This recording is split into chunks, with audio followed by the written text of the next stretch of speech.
Open the glove box. Remove the damper arm.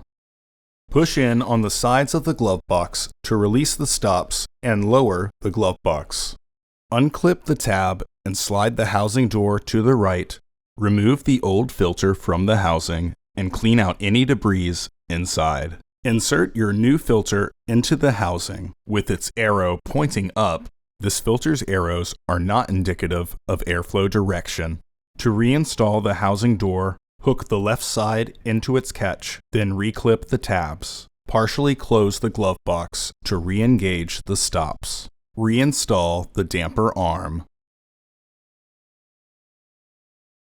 Close the glove box. Order your parts today at filterheads.com. Also, please like our video and subscribe to our channel so you won't miss any new content.